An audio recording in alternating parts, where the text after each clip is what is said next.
ce matin, j'animais une table ronde du programme ProDurable sur le reporting à l'heure des choix stratégiques pour l'Europe. Et ce que j'ai trouvé tout à fait frappant, c'est que les différents intervenants, il y avait là Salvatore Serraval du Commissariat général au développement durable, il y avait Philippe Zawati de Mirova, il y avait Grégoire Chauvière-Le Drian de la Banque européenne d'investissement, Sébastien Mandron pour Worldline et administrateur du C3D, et enfin Mélodie Miranda d'AFNOR. Les 5 ont beaucoup insisté sur l'importance de la donnée. Et ce que j'ai trouvé tout à fait frappant, c'était de voir que finalement, alors qu'en France, nous avons derrière nous 20 ans de reporting extra-financier, avec la loi NRE, avec le Grenelle, l'article 225 du Grenelle de l'environnement, avec la déclaration de performance extra-financière, on pouvait imaginer finalement qu'on était déjà assez robuste en matière de données, et ils ont beaucoup insisté sur cette nécessité de donner encore plus d'importance demain à la donnée. Alors pourquoi plus d'importance à la donnée ? Parce que l'on voit bien aujourd'hui que l'évolution normative européenne invite les entreprises, les investisseurs et les banques à davantage se préoccuper encore de données plus transparentes, de données plus robustes.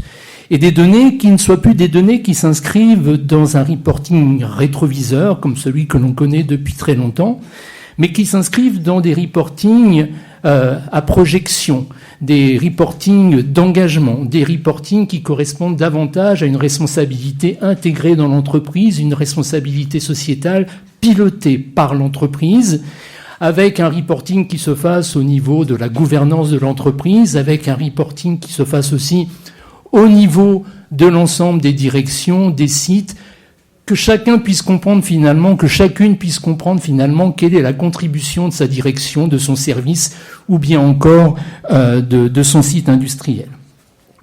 Alors, on voit désormais, avec la CSRD, plusieurs exigences.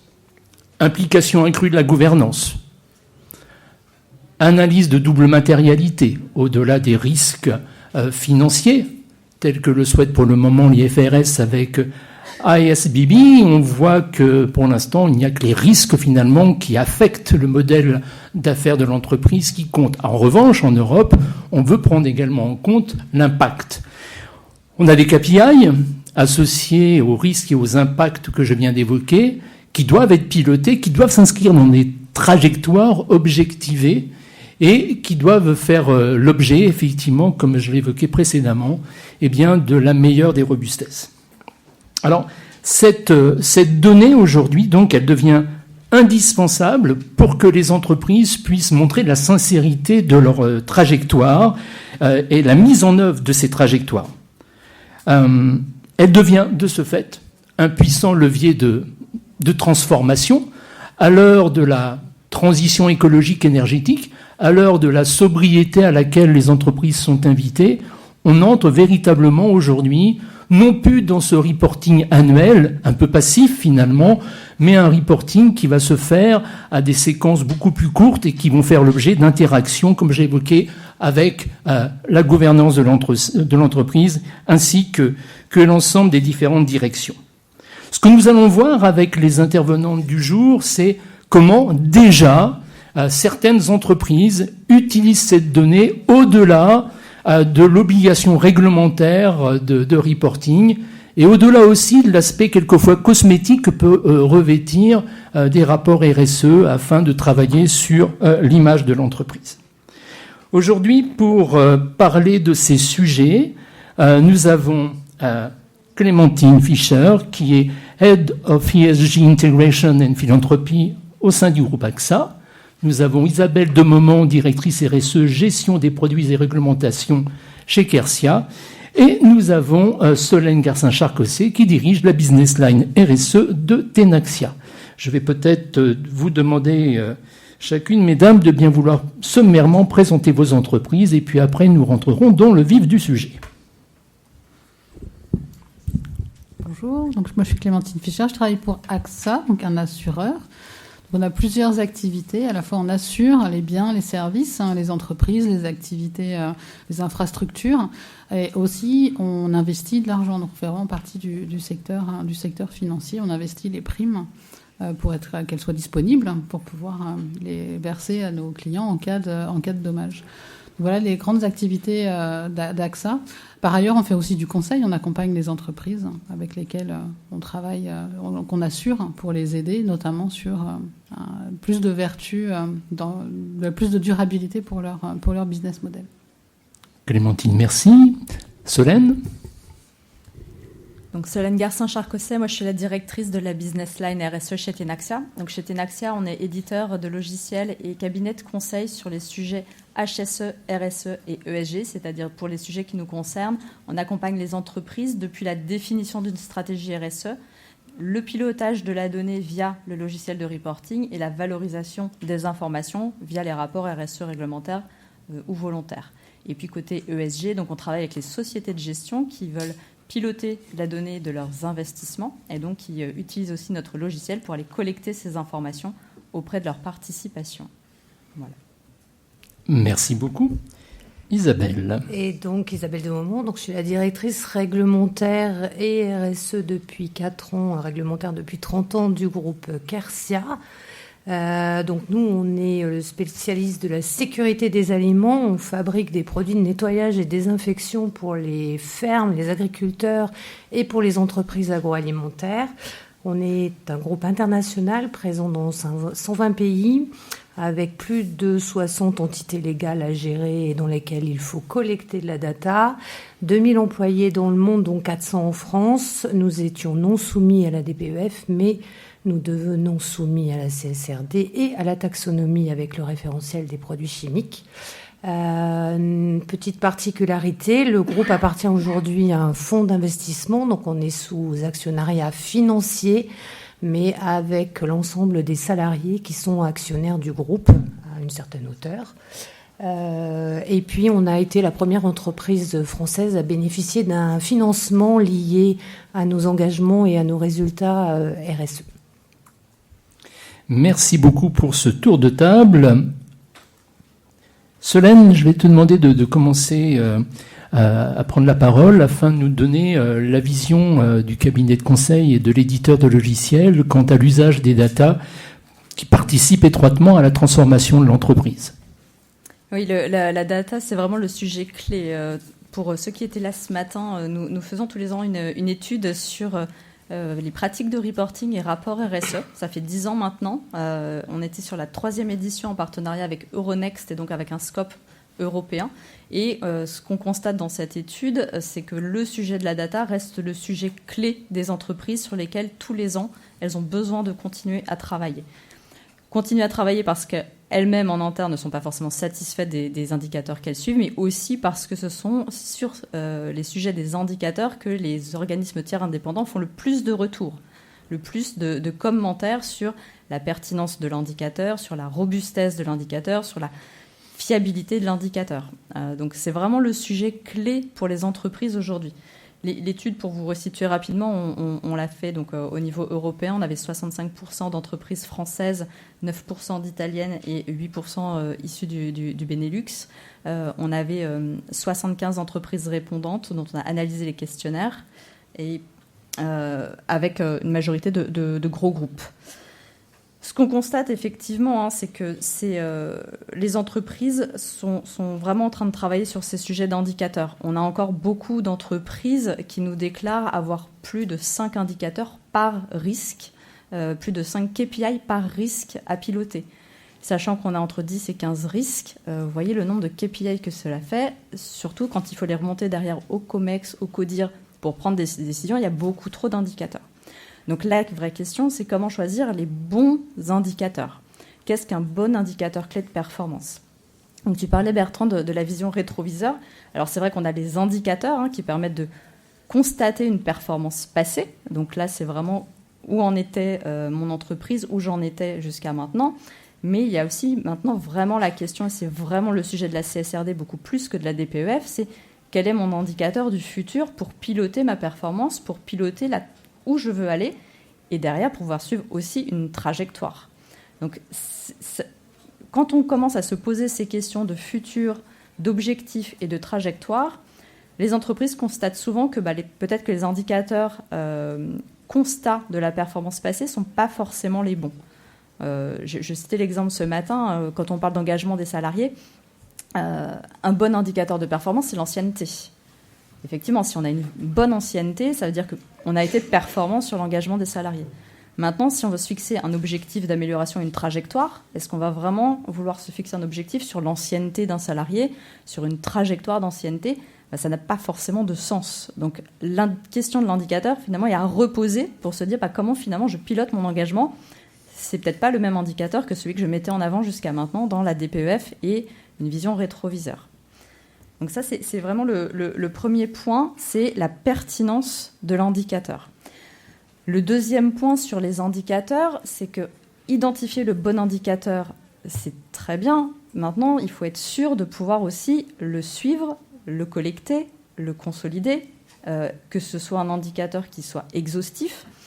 Donc là, il faut vraiment regarder l'indicateur à la fois dans son ensemble, donc à la fois l'indicateur consolidé en se disant globalement, moi au niveau de l'entreprise, je veux me fixer un objectif d'arriver à temps, mais pour ça, il faut avoir une donnée consolidée globale, exhaustive sur l'ensemble du périmètre. Et puis derrière, pour pouvoir atteindre cet objectif, quelle est ma trajectoire ? Et là, je vais avoir besoin aussi d'avoir finalement une vision détaillée. Où est-ce que j'ai des entités qui sont peut-être meilleures, d'autres qui sont moins bonnes, sur laquelle je vais devoir mettre plus d'accent pour améliorer globalement ? Est-ce qu'en améliorant 2% à telle entité, c'est pas moins efficace qu'en améliorant 1% à telle autre, en fonction de la taille de l'entité ? Donc il y a vraiment toutes ces questions aussi sur les indicateurs de pilotage à la fois corporate, en se posant la question, c'est quoi ma vision d'ensemble ? Et là, c'est vrai que avoir des tableaux de bord, c'est utile au niveau corporate pour vraiment se piloter les indicateurs, mais derrière, avoir une vision détaillée au niveau des entités. Donc c'est vrai que pour ça, quand on est sur un groupe qui commence à avoir une certaine taille, pouvoir piloter la donnée de manière fiable, traçable, exhaustive, ça devient indispensable. Et c'est vrai que c'est aussi l'avantage d'avoir un outil de reporting pour faire ce type de travail. Voilà, peut-être dernier point aussi, on le voit, l'importance du KPI, c'est qu'aujourd'hui, ce sont des sujets qui sont vraiment remontés, comme on le disait, de plus en plus au comité de direction et au COMEX. Aujourd'hui, dans notre étude ce matin, on montrait que toutes les entreprises d'aujourd'hui remontent les KPI en comité de direction en COMEX, en tout cas dans notre panel de répondants. Ça remonte même jusqu'au conseil d'administration dans une entreprise sur 5. Donc, ce n'est pas encore dans toutes les entreprises, mais ça remonte au conseil d'administration. Pourquoi la gouvernance s'empare aussi du sujet ? Parce qu'on commence aussi à avoir de plus en plus de financement auprès des banques avec des indicateurs, enfin posés sur des indicateurs ESG. Donc, financement indexé, financement vert. Et là, ça repose aussi sur les indicateurs. Donc, il faut avoir, pour accéder à ces financements, identifier les bons indicateurs, se fixer les bons objectifs et être en mesure de piloter ces indicateurs. D'où l'importance d'avoir, encore une fois, les bons indicateurs et aussi la bonne remontée de la donnée. Donc voilà pour la partie... Cette introduction sur les données et les indicateurs.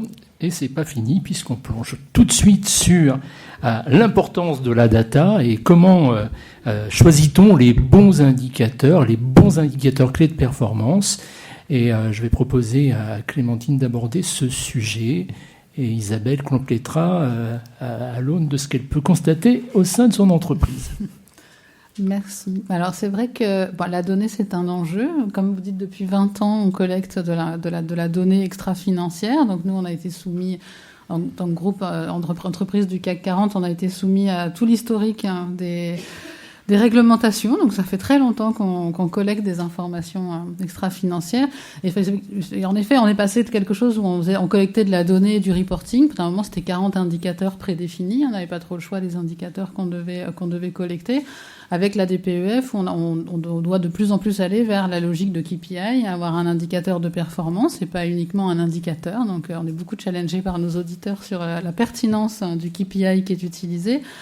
Et il faut Solène, tu as utilisé pas mal de mots comme la fiabilité, la pertinence et la durabilité. C'est vrai qu'il faut qu'on choisisse des KPI dont on sait qu'on va pouvoir les collecter dans le temps et qui vont nous permettre de piloter aussi la performance dans le temps, puisqu'il faut qu'on se fixe des targets. avec une échéance plus ou moins brève, mais l'idée est quand même de se fixer des targets. Alors c'est vrai que chez AXA, on a introduit du climat dans le cadre du plan stratégique, le Driving Progress 2023. Et donc dans ce cadre-là, pour pouvoir le piloter, on a créé un set de 7 KPI qu'on appelle l'AXA for Progress Index. Donc on a 2 KPI sur nos investissements, les investissements verts et l'empreinte carbone de nos investissements, 2 KPI sur l'assurance avec le chiffre d'affaires Green Business et un autre chiffre d'affaires sur le nombre de clients sur protection inclusive, et on a 2 autres KPI qui sont sur nos opérations internes. Donc, nos opérations internes, c'est notre propre empreinte CO2, et aussi le fait de sensibiliser l'ensemble de nos salariés aux enjeux du climat, donc avec un objectif de 100% de nos salariés formés. Et en transversal, pour avoir l'ensemble des enjeux, on a le DJSI, qui pour nous est un indicateur intéressant en termes de pilotage extra-financier, parce qu'il balaye vraiment tous les sujets. Il nous permet de nous remettre en cause et de nous challenger un peu tous les ans, parce qu'il y a toujours des nouveautés dans le DJSI. Pour ceux qui le remplissent, vous voyez de quoi je parle. Et donc, ça nous permet de rester toujours à la pointe, non seulement sur les sujets climat, mais plus largement sur l'ensemble des sujets ESG, y compris ressources humaines, éthique, etc. Voilà comment on transforme un peu. Ce que je note donc, que des KPI qui sont quand même très, très marqués, très orientés business. On est vraiment là sur la corrélation des thématiques environnementales que vous venez d'évoquer et le business de l'entreprise.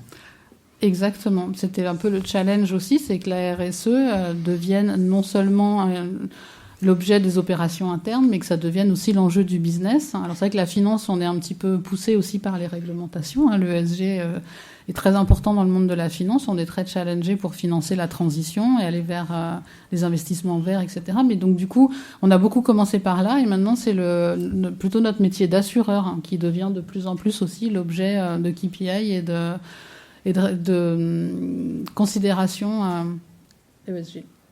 Merci beaucoup. Merci beaucoup, Clémentine. Qu'en est-il chez Quercia, Isabelle ? Alors chez Quercia, on était dans un contexte différent parce qu'on n'avait pas d'obligation réglementaire, et quand on a démarré la démarche, on a démarré une démarche RSE dans l'idée de transformer le groupe. On est dans le domaine de la chimie, dans le monde de la chimie. On sait que demain, on ne pourra plus proposer les mêmes solutions, qu'on doit aller vers des solutions plus safe. Et donc, on a toute une transformation à faire à l'intérieur du groupe. Et la data, pour nous, venant en plus, pour ce qui me concerne, du domaine réglementaire, c'était forcément au départ l'idée de construire un socle solide. C'était pas l'idée de reporter, parce qu'on n'avait pas d'obligation particulière. C'était d'avoir pour moi, pour nous, pour le COMEX, qui pilote ce projet avec moi, une vision très fiable, très robuste de là où on en était, pour construire un socle et pour pouvoir ensuite progresser et se transformer petit à petit grâce à des KPI qui nous parlent dans notre quotidien. Alors on a démarré, on a fait les erreurs de débutants, bien évidemment. J'ai démarré avec tout un tas d'indicateurs. Il y en avait beaucoup trop. Il me l'avait dit, chez Tenaxia, mais bon, j'avais insisté. Donc on avait beaucoup trop d'indicateurs, beaucoup trop de KPI. Et donc au bout d'un an, on s'est aperçu que nos filiales de partout dans le monde, elles avaient bien du mal à répondre à nos questions. Elles ne les comprenaient pas forcément. Donc on a très vite recentré de manière à être compris par tout le monde. On s'est aperçu aussi qu'il fallait systématiquement fallait pas faire un reporting annuel, simplement une collecte annuelle pour se faire plaisir et pour avoir de la data, mais qu'il fallait avoir des questionnaires qui soient faits tous les mois, pour que l'ensemble de nos contributeurs de partout dans le monde, de partout, quelle que soit leur fonction, ils s'habituent aussi à répondre à ce type de questions. Et si au départ, ils ne savent pas répondre à la question « c'est quoi votre pourcentage d'énergie renouvelable ?», eh bien, au fur et à mesure, au bout de 2, 3, 4, 5, 6 mois où ils ne peuvent rien mettre dans la case, ils finissent par se dire peut-être que je pourrais quand même demander à mon fournisseur d'énergie ce qu'il en est. Donc, on a découvert petit à petit que l'ensemble de nos filiales s'appropriaient la data, et avait envie de fournir de la data de plus en plus performante. Et c'est sur cette base qu'on a pu construire l'ensemble de nos objectifs, de nos trajectoires derrière, qui aujourd'hui sont associés à des stratégies, vision, climat, etc. Alors justement, ces données, Isabelle, chez Quercia, comment vous les pilotez ? en termes de collecte, de tableau de bord, de partage, de communication, de plan d'action, d'objectifs, pour que ces contributeurs, justement, comprennent bien l'importance que vous accordez à ces KPI, contribuent et vous permettent de consolider, vous permettent de piloter. Donc on a mis en place un réseau, on travaille sur la base du collectif, c'est ce qui nous passionne et c'est ce qui nous fait avancer. On a mis en place il n'y a pas de service RSE avec 10 personnes, il y a un réseau de gens passionnés et qui ont envie de s'investir. Donc on a 150 contributeurs sur 2000 employés aujourd'hui. Alors, c'est un groupe qui grossit avec des acquisitions régulières. Donc nos 150 contributeurs collectent de façon mensuelle, trimestrielle ou annuelle un certain nombre de données. Mais ce sont aussi à côté un réseau de référents RSE qui les accompagnent au quotidien dans l'ensemble des projets. Et je dirais la partie la plus valorisante derrière pour nous, pour progresser, pour définir notre trajectoire, c'est la partie validation, puisque dans notre système, on a, une fois la data collectée, un système de validation qui permet de s'apercevoir que soit il y a un problème sur la data immédiatement, soit la data est totalement étrange par rapport à ce à quoi on s'attendait, qui permet de réagir immédiatement dans le cadre des plans d'action et qui permet d'avoir cet échange au quotidien collectif avec l'ensemble de nos filiales. Merci beaucoup. Clémentine, chez AXA, comment ça se passe ? Alors, on est un petit peu organisé comme ça aussi. On a un gros réseau en interne. En fait, on a plusieurs types de reporting. On a un reporting pour les données environnementales internes. On a un reporting pour tout ce qui est philanthropie, engagement des collaborateurs, bénévolat. Un autre reporting pour la maturité des entités. Donc, à chaque fois, c'est pas forcément les mêmes personnes qui répondent. Donc, on a quand même Du coup, on les appelle pas des correspondants RSE. Nous, on a notre famille professionnelle RSE. Et après, il y a toutes les professions qui peuvent les aider à remplir les différents questionnaires. Donc ça peut être les personnes qui s'occupent des bâtiments, ça peut être les personnes de procurement, ça peut être les personnes des ressources humaines. Enfin voilà, chacun contribue à remplir les différents questionnaires. Ça, c'est pour la partie interne et nos opérations. Après, on est très dépendant de fournisseurs externes pour la donnée. Pour notre empreinte investie, on a des fournisseurs qui nous donnent l'empreinte CO2 des entreprises dans lesquelles on investit pour qu'on puisse nous reconstituer notre empreinte carbone.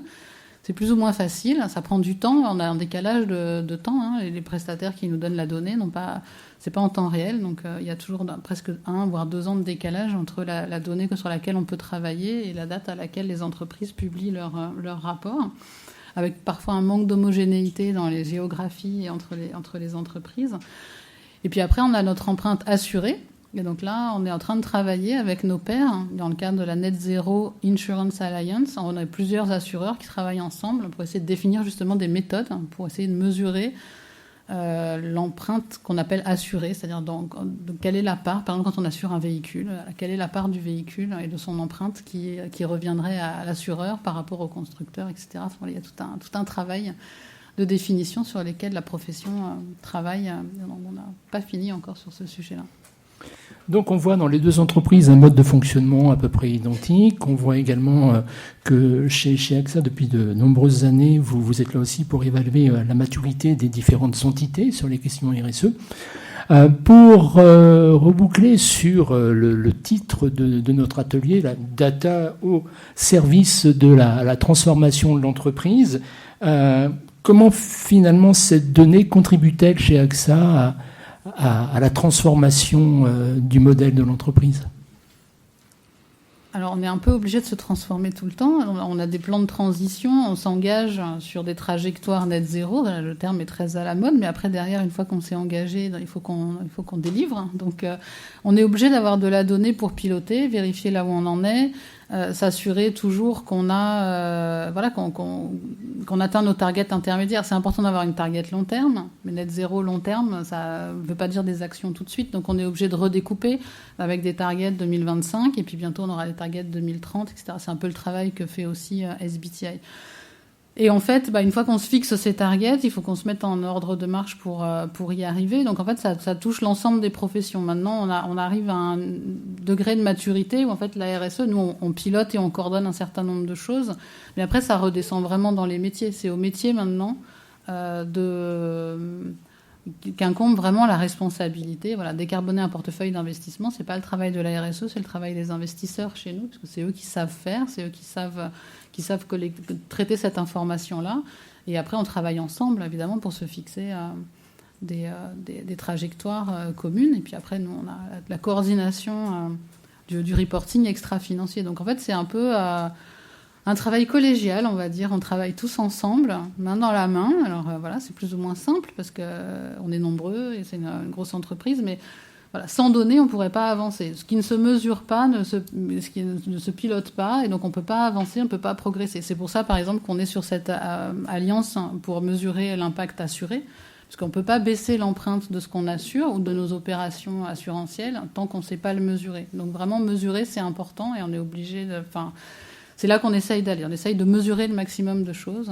Donc il faut augmenter aussi la couverture de ce qu'on mesure, toujours, et puis l'étendre à l'ensemble des activités pour pouvoir mesurer, piloter, et ça permet de transformer derrière. Isabelle, chez vous, merci Clémentine. Alors, chez Quercia, le projet de départ était lié à la transformation, donc c'était le projet. Ceux qu'on parle le mieux aujourd'hui, ce sont nos commerciaux. Depuis 20 ans, on dit que nos solutions de nettoyage et désinfection permettent de réduire la consommation d'eau et d'énergie chez nos clients dans les industries agroalimentaires, etc. C'était vrai et c'était parfait, mais c'était pas démontré. C'était pas prouvé. Et quand on a démarré notre programme RSE qu'on a appelé Act for a Positive Impact, on a expliqué que ce qu'on voulait faire au quotidien, et c'était pourquoi on voulait de la data précise, mesurée, fiable et robuste, c'est qu'on voulait mesurer les impacts et qu'on voulait transformer nos impacts négatifs en impacts positifs. Et très très rapidement, nos équipes terrain nous ont dit « Ah, mais alors, ça veut dire qu'il faudrait qu'on mesure chez nos clients aussi le pourcentage exact, la volumétrie exacte d'eau qu'on fait économiser, l'énergie exacte qu'on fait économiser. Et donc, il va nous falloir installer des capteurs, etc. Et donc, la transformation de l'entreprise et le modèle, la transformation du business model vers là où on veut aller, puisque demain, on imagine ne plus vendre beaucoup de produits chimiques et vendre des solutions totalement différentes et du service plus que du produit, vient de l'intérieur et se transforme. L'entreprise se transforme au fur et à mesure autour de cet exercice quotidien qui consiste à mesurer, à fixer des objectifs à partir de données fiables et à suivre ensuite des trajectoires avec des plans d'action que l'on partage, donc toujours dans l'esprit collectif, que l'on partage ensemble via le même outil d'ailleurs, qui nous permet de suivre nos actions et chacun est responsable des actions qui sont dans son périmètre. Donc c'est vraiment le cœur de ce qui accompagne la transformation de l'entreprise au quotidien. Alors, vous venez de parler d'impact positif. Tout à l'heure, Clémentine parlait net zéro. Si je parle trajectoire de décarbonation, ça veut dire quoi chez Quercia aujourd'hui ? C'était un gros projet. Donc chez Quercia, nous sommes engagés il y a 18 mois maintenant dans le programme ACT-S, qui est un programme qui est assez récent, qui a été lancé au plan français, qui a d'ailleurs un volet international, qui est financé à 50% par l'ADEME, qui est une méthodologie qui a été mise au point, qui permet d'avancer step by step, et donc avec le comité exécutif, bien évidemment, qui est le pilote au départ de ce programme, et avec des actions avec l'ensemble des salariés et des parties prenantes, et donc qui a conduit à définir une stratégie, une vision, une feuille de route. On est en train de bâtir notre plan d'action et on vient de s'engager avec le référentiel SBTI. Alors on n'ira pas pour l'instant au net zéro parce que pour l'instant je ne vois pas bien encore quelles sont les solutions qui sont intéressantes pour nous dans le cadre de la décarbonation de nos émissions résiduelles. Je cherche des pistes et j'en ai vu quelques-unes sur le salon qui seraient en lien avec la séquestration et le monde de l'agriculture, plus que des choses qu'on rachèterait et qui me parlent moins. Mais pour l'instant, voilà, on s'engage sur les nouvelles trajectoires et avec le nouveau référentiel de juillet qui consiste à réduire de 50% ces émissions à échéance de 2030. Merci beaucoup. Et Clémentine, chez AXA ? Alors, la décarbonation, oui, c'est un enjeu, on est d'accord. Hein. On sait tous où on veut aller, mais comment on y va, c'est toujours un challenge. Donc c'est évidemment en pilotant, en se fixant des données, des targets, pardon. Il faut qu'on ait des targets et des targets intermédiaires parce que la marge paraît moins grande si on la découpe en plus petits morceaux. Donc on travaille toujours à cette décarbonation. Après, selon le sujet dont on parle, on va travailler différemment. Pour nos opérations internes, par exemple, moi je travaille au niveau du groupe, donc on fixe la stratégie, on fixe l'ambition de baisse, de réduction pour 2025, par exemple. Puis après, les entités, elles, le déclinent en plan d'action, voient ce qui est faisable, réalisable, nous remonte. On a toujours beaucoup d'échanges. Il y a le reporting qui permet de piloter. Pour l'instant, on offset la partie résiduelle. En espérant qu'un jour on arrive à ne plus avoir de partie résiduelle et de faire de l'absorption. Après, sur les investissements, il y a à la fois décarboner notre portefeuille d'investissement, donc progressivement investir dans des entreprises qui sont moins carbonées ou accompagner les entreprises dans lesquelles on investit sur leur trajectoire de décarbonation. Mais ça veut dire aussi investir dans des actifs verts, donc investir dans des actifs qui, eux, sont... par essence moins carbonés, voire pas carbonés. On peut acheter des forêts, par exemple. AXA est un propriétaire forestier. Donc on peut investir aussi dans des fonds à impact. Donc on investit dans des projets qui font de l'absorption, de la séquestration de carbone. On a acheté une entreprise qui s'appelle Climate Seed, par exemple, qui nous permet d'avoir aussi, d'être très actifs dans cet écosystème d'absorption, de crédit carbone, etc. Mais oui, c'est un enjeu parce qu'il faut, l'offsetting ne peut pas résoudre tous les problèmes. Donc, il faut arriver à décarboner l'ensemble de nos chaînes de valeur, ce qui est compliqué parce que l'ensemble de l'économie n'est pas décarboné. Donc, nous on a une grosse partie de notre activité, c'est quand même de l'investissement ou de l'assurance. On ne pourrait pas investir et n'assurer que des choses vertes. Donc, on est obligé d'accompagner du plus ou moins brun à la transition. Mais c'est un peu le challenge aussi, c'est d'arriver à accompagner la transition des acteurs des autres acteurs économiques que nous. Merci. Une dernière question. Ce matin, Salvatore Serravalle, donc chef du bureau économie circulaire du Commissariat général au développement durable, évoquait le fait que le gouvernement est très attentif à la prise en compte la performance RSE dans la part variable de rémunération des dirigeants, ce que la CSRD invitera à faire, notamment sur la trajectoire carbone. Est-ce que vous pouvez toutes les deux, Clémentine puis Isabelle, nous dire un peu où vous en êtes sur ces sujets ? Est-ce que c'est déjà le cas dans vos entreprises ? Oui, alors chez AXA, on a récemment augmenté la part de la rémunération variable d'une certaine partie du personnel par les long-term incentives, où on a augmenté la part liée à la performance ESG de l'entreprise.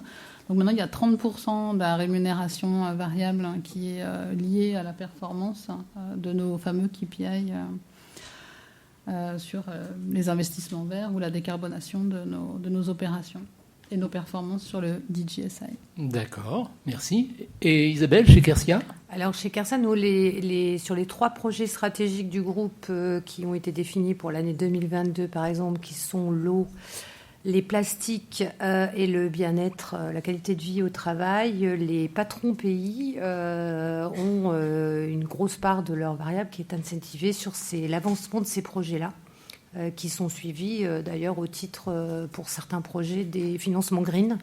Donc on a incentivé les patrons pays et l'ensemble des salariés du groupe depuis 2 ans. Donc on a en général, chaque salarié a 5 objectifs à remplir, dont un objectif personnel et en général 4 autres objectifs. Et sur les 4 autres objectifs, on a demandé à ce qu'il y ait un objectif RSE qui est discuté avec le salarié. C'est le salarié qui choisit son objectif. Alors ça peut être des choses très basiques liées au papier, dans sa vie quotidienne au bureau ou à l'énergie, etc. Mais c'est discuter avec le manager et c'est le salarié qui, pour l'instant, choisit son objectif. D'accord. Très intéressant.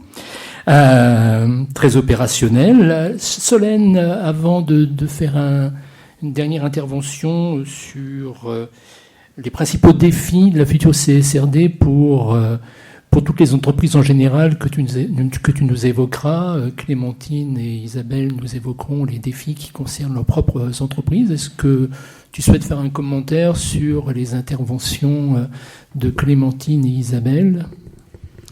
Oui, effectivement, ce qu'on voit vraiment au sein de ces interventions et ce qu'on voit aussi, nous, tous les jours avec nos clients, c'est que les sujets de la data, comme on le disait en introduction, sont vraiment au cœur de la transformation de l'entreprise. Sans data, sans données, il est très très compliqué de transformer l'entreprise parce qu'on ne sait pas finalement quels sont les sujets sur lesquels on a besoin de transformer l'entreprise, quels sont les axes à prendre aussi, sur quelle thématique précisément, et puis sur quel périmètre aussi.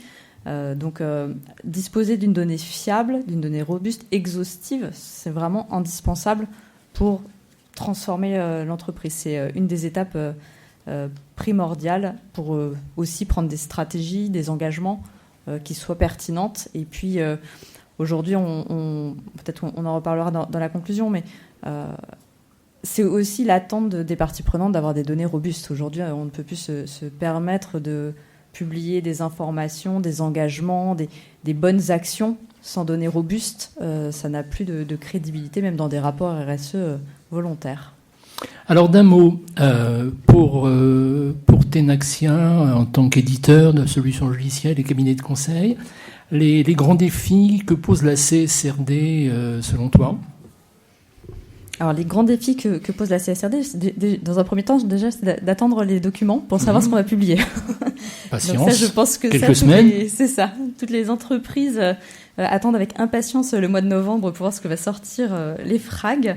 Mais en dehors de ça, le vrai défi, ça va vraiment être de pouvoir collecter toutes ces informations, disposer de la donnée, parce que ça va être des informations dont les lecteurs, notamment les investisseurs, vont se servir pour décider s'ils vont investir ou non dans les entreprises. C'est l'objectif de l'Europe sur ces réglementations. Et ça veut dire vraiment disposer des bonnes données. Donc là, on voit, nous, un certain nombre d'entreprises qui commencent à comprendre qu'elles vont avoir cette obligation, qui commencent à se dire qu'il va falloir qu'elles commencent à collecter la donnée. Donc il y en a qui en sont vraiment à commencer à réfléchir au sujet, pour pouvoir derrière savoir où est-ce qu'elles en sont. Parce que c'est pas parce qu'on a de la donnée qu'on sait si on est bon, pas bon, parce que les investisseurs, eux, pourront comparer. Donc là, ça va être aussi un vrai sujet, c'est d'essayer de rapidement essayer de trouver de l'information pour pouvoir se comparer, pour pouvoir s'améliorer, mettre en place les plans d'action derrière. Tout ça en ayant une donnée de plus en plus fiable. La première année qu'on collecte la donnée, bien évidemment qu'elle sera forcément une part d'incertitude plus forte. Donc, à la fois, ça va être le défi, fiabiliser la donnée tout en commençant déjà à s'améliorer pour se montrer sous son meilleur jour aussi, en restant bien évidemment transparent et sincère, mais ça va être le défi majeur. D'accord. Isabelle, pour vous, pour Quercia, qu'est-ce que vous voyez comme défi majeur posé par la CSRD ? Alors déjà, j'espère avoir compris. C'est mon défi, ça a été mon défi jusqu'à maintenant, c'était pas simple. Ce que j'ai compris, c'est qu'en 2022, j'étais pas vraiment encore concernée, sauf que comme je suis sous fonds d'investissement, mon actionnaire est particulièrement concerné et me demande donc des données que, grâce à mon anticipation, je peux lui fournir. Mais ils m'en demandent d'autres supplémentaires qui sont liés au référentiel aussi de notre activité, vis-à-vis de l'activité chimie. Donc, par exemple, mais c'est quelque chose que nous avions mis en place, d'être capable, dans mon portfolio de produits, donc de mesurer le pourcentage de produits qui répondent aux définitions du référentiel auquel la chimie est soumise. Donc c'était des choses qui étaient en place, qu'on avait anticipées, mais qui, pour une entreprise qui démarrait, pourraient particulièrement être compliquées. Donc ça, c'est pour 2022, donc ça se passe globalement bien. Bien évidemment, il y a les émissions de gaz à effet de serre par tonne de produits, il y a l'application des bonnes pratiques, mais si on est triple certifié, ça pose aucun problème. Donc il y a tout un tas d'exigences qui sont désormais remontées, qui ne l'étaient pas forcément avant. Qu'est-ce qui va se passer ensuite? Si j'ai bien compris, c'est que pour l'exercice ouvert à partir du 1er janvier 2023, je dois m'organiser pour faire un reporting qui, cette fois, parce que j'en ai fait un de façon très volontaire, qui est très qualitatif, très avec mon ADN, où j'explique ce que notre groupe fait avec bienveillance et où je parle beaucoup des salariés et des gens qui sont engagés. Et là, on va me faire un reporting avec des données très précises, très extra-financières, mais un peu quand même financières. Et ça va moins me plaire, c'est sûr. Ok. Et Clémentine? Alors, comme tout le monde, on attend de pouvoir décrypter l'ensemble des textes. Je crois que nous, comme on est un investisseur, on a des couches supplémentaires d'exigences. En fait, nous, on est concerné à double titre. La première raison, c'est que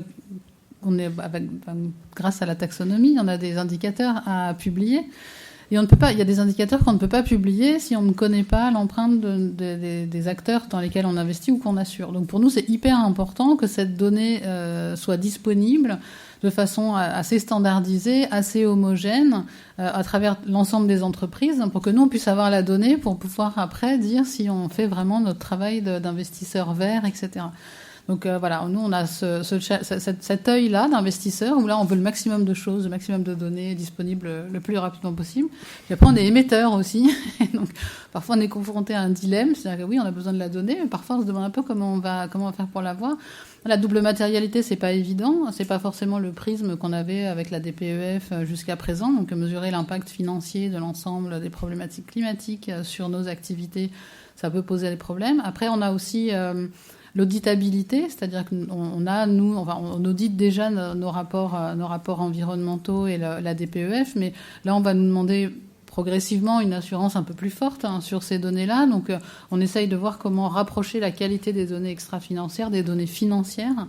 Donc, on renforce encore en fait le pilotage de la qualité de la donnée pour la rendre la plus robuste, la plus auditable possible. Mais ça, c'est en tant qu'émetteur. Voilà. Donc et les trajectoires, c'est jamais facile non plus de les exprimer clairement, sans dévoiler l'ensemble de la stratégie de l'entreprise, mais en disant suffisamment pour nos propres investisseurs, parce qu'on est aussi une entreprise dans laquelle d'autres investissent. Donc voilà, on a ce triple regard qui n'est pas toujours simple à manier.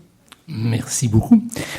Pour votre information, demain, Tenaxia organisera un atelier sur la convergence des données financières et extra-financières. Et puis vous avez là un slide qui vous donne quelques indications sur la présentation des résultats de l'étude dont parlait Solène tout à l'heure. Vous avez la parole. Vous avez des micros à votre disposition. Vous avez une jeune femme qui approche des micros. Y aurait-il des questions? La première est toujours la plus compliquée. Tout le monde se concerne, tout le monde se regarde. Qui va dégainer en premier? Je vois des sourires là-bas. Sourire pour mieux esquiver la question. Oui, une question au fond à droite. À le juger. Oui, du coup, bonjour. Merci pour la présentation. Moi, j'ai juste une question pour revenir sur deux choses.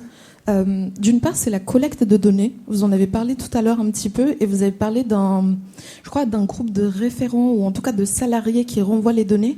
Et je voulais juste avoir un peu plus d'informations sur la manière de collecter ces données, si c'est seulement via des questionnaires ou si c'est d'autres types d'outils, voir si des outils existent pour collecter des données. Et je pense que pour AXA, je suis désolée, je crois.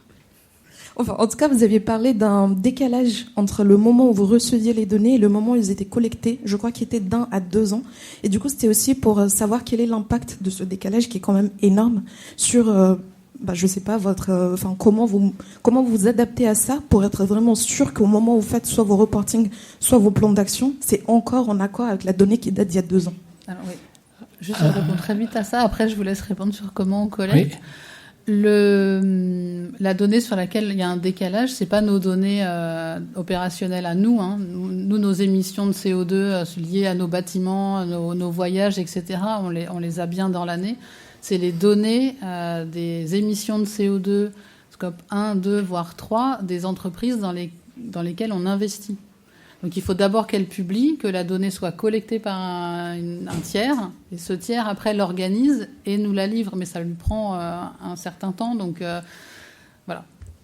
Mais c'est cette donnée-là qui a 2 ans de décalage. La nôtre, on arrive quand même à l'avoir 1 fois par an. Qui répond à la première partie de la question, Solène, Isabelle ? La donnée, nous on utilise l'outil Tenaxia, donc c'est une plateforme de collecte de données qui est mise à disposition de l'ensemble de nos entités. Et donc sur cette plateforme, on programme des questionnaires, des types de questions qui sont très faciles à remplir, où ils peuvent avoir l'historique de l'année d'avant pour la même question ou le mois d'avant, en fonction des fréquences, ils peuvent voir ce qui avait été répondu avant. Donc ils mettent leurs réponses très facilement dans l'outil. Ensuite, ça envoie automatiquement la donnée à l'étape validateur. Donc il y a un validateur derrière qui reçoit la donnée, qui la valide. Et ensuite, la donnée, elle est disponible pour tout le monde. Donc c'est un outil collectif qui permet de partager l'ensemble des données. Ensuite, on a la possibilité d'organiser ces données sous la forme de dashboard et de rendre plus sympathique la donnée sous différentes formes, pour différents périmètres géographiques, pour différents types de données. Mais c'est une plateforme de collecte. Sans plateforme, je ne sais pas comment on ferait. Merci beaucoup. Est-ce qu'il y a une autre question ? Oui, une question sur votre droite. Merci beaucoup. On a parlé de la donnée et du fait d'essayer de recentrer. Vous disiez que vous aviez trop d'indicateurs et qu'il fallait un petit peu réduire ça. Pour la partie pilotage, stratégie, mesure, je le comprends totalement. Maintenant, on a de plus en plus d'agences de rating qui nous demandent des informations toutes un petit peu différentes, j'ai l'impression. Il y a aussi des formulaires maintenant qui font à peu près 100 questions chacune. Alors, j'ai juste l'impression, moi, de me perdre personnellement dans les données, avec beaucoup de choses différentes qui nous sont demandées. Alors, je ne parle pas forcément du côté pilotage, mais juste de l'accès à la donnée, d'aller demander à nos contributeurs. J'ai l'impression qu'ils perdent un peu du sens aussi dans tout ça. Donc voilà, je voulais juste savoir un petit peu comment on faisait pour demander moins avec plus d'impact, à l'heure où on nous en demande toujours plus et des choses différentes. Le fameux moins mais mieux. Solène ? Oui, effectivement. Alors, pour répondre, peut-être pour Quercia, vous ne répondez pas encore, je pense, à des agences de notation extra-financière. Si, quand même. Très bien. Oui, effectivement, c'est un vrai sujet, parce que de plus en plus d'entreprises répondent à des questionnaires d'agences de notation extra-financière qui, pour la majorité, en plus, viennent juste piocher dans votre rapport, vérifier que vous avez bien coché les cases dans votre rapport. Après, vous avez un petit droit de regard, mais c'est vrai que c'est assez passif, l'action. C'est un vrai sujet pour les entreprises. C'est vrai qu'il faut se concentrer. Pour moi, il y a quand même le sujet de se concentrer pour vraiment avoir une fiabilité très forte sur les indicateurs qui sont vraiment le plus sens pour vous. Après, les autres indicateurs, c'est intéressant de les collecter. Il faut expliquer aux contributeurs. Nous, c'est vraiment ce qu'on conseille à tous nos clients, c'est d'être vraiment dans un échange avec les contributeurs pour leur expliquer à quoi servent les données qui sont collectées, en fait. Oui, vous allez collecter des données parce qu'on en a besoin pour le pilotage, parce qu'on en a besoin pour mettre en place des plans d'action, c'est dans notre stratégie. Et puis, il y a d'autres indicateurs qui sont peut-être un petit peu moins pertinents par rapport à ce que nous, on souhaite faire, mais dont on a besoin aussi pour répondre aux questionnaires que l'on reçoit, d'agences de notation extra-financière, de nos clients via des EcoVadis, des choses comme ça. Et en fait, en réexpliquant, en ayant un échange avec ces référents, ils comprennent aussi l'objectif, l'intérêt. Mais c'est vrai que si c'est juste leur demander une fois par an, au fait, faut que tu me répondes à 50 questions, alors qu'on te parle de 2 sujets à chaque fois, c'est forcément qu'il y a un décalage. Donc l'objectif, mais c'est comme sur tous les sujets en RSE, c'est vraiment d'embarquer, d'expliquer, d'avoir des relations régulières aussi avec ces référents. En fait, peut-être un petit éclairage. Trop souvent, des retours sont faits aux contributeurs quand il y a une erreur sur la donnée. Tes données sont fausses, tu n'as pas pris en compte tel ou tel truc, mais il y a trop peu de retours vers les contributeurs sur le sens de la donnée, pourquoi on la récolte, à quoi ça sert. Les retours manquent énormément finalement. Et dès lors qu'on va être sur le pilotage des trajectoires, là, il va y avoir nécessairement des retours à faire Maintenant, ce que vous évoquez aussi dans votre question, c'est la diversité des questionnaires et des questions qui sont toutes à peu près les mêmes sans l'être forcément, et la difficulté pour vous, dès lors, d'aller chercher la donnée qui va bien et qui correspond à la demande qui est faite. Après, ça c'est un autre sujet pour pouvoir finalement faire des passerelles afin d'avoir sur une donnée la possibilité de l'utiliser de façon multiple pour répondre aux différents questionnaires, sachant que vous avez aussi le choix de faire votre propre sélection des réponses que vous allez faire aux différentes agences. Une dernière question peut-être. Oui, si je peux compléter, comme vous avez le droit quand même, dans le cadre de la RSE, on a le droit de discuter avec ces parties prenantes dans tous les sens. Hein. Donc on a le droit de dire aussi, tiens, tu me demandes cette donnée, mais tu veux en faire quoi ? Et souvent, les gens qui nous demandent les données, là, quand on leur demande ce qu'ils vont en faire, ils n'en font rien. Donc on leur dit, on n'a pas celle-là, on a une autre. Et par contre, celle-là, on s'en sert comme ça. Et ça marche bien parce que le questionnaire d'après, ils ont changé la donnée. Je pense que là, c'est une bonne pratique que tout le monde aimerait pouvoir mettre en œuvre. Mais... Ça dépend des questionnaires. Ça dépend des questionnaires. Le CDP ou le DJSI, ils sont beaucoup moins souples. Et de ceux qui les émettent. Et ils sont très créatifs sur les données. Mais après, c'est la différence entre les KPI et les données. En fait, on est obligé de recueillir plein de données pour au cas où on nous demande. Cette année, le CDP, c'était la part de renouvelables et quelle énergie renouvelable par pays. Alors nous, on fonctionne pas par pays, mais par entité. Donc voilà, enfin déjà rien que ça, c'est un casse-tête d'aller leur sortir. Puis on peut pas donner un tableau, il faut remplir chaque ligne, créer un nouveau pays à chaque fois, etc. Voilà, ils sont très créatifs, mais on est obligé de collecter plein de données. Après, par contre, on sélectionne les KPI, quoi. Mais effectivement, moins de données, ça me semble vraiment tout à fait important. Hein. Ça me rappelle, moi, la première année au sein de Tenaxia, j'avais un client qui me disait « Tout va bien au niveau des données qu'on remonte, néanmoins, je suis assez mécontent parce que sur les données bruit, j'ai très très peu de retours. » Et j'ai demandé au client « Mais vous faites du bruit dans votre activité ?» Et il m'a pris pour un débile mental, mais il a quand même pris le temps de réfléchir en disant « Non, pas beaucoup. Vous avez quand même 10 indicateurs sur le bruit alors que vous ne faites pas de bruit. » Alors, pour les Français, ils doivent pouvoir se dire, parce qu'on a une réglementation très très forte, que ça doit avoir du sens. Mais pour quelqu'un qui est au Nicaragua ou qui est au Mozambique, ça devient un petit peu plus difficile à lui expliquer. Donc, moins, mais mieux. Une dernière question. Dernière question. Non, eh bien, il me reste à remercier nos 3 intervenantes et vous remercier d'avoir assisté à cet atelier.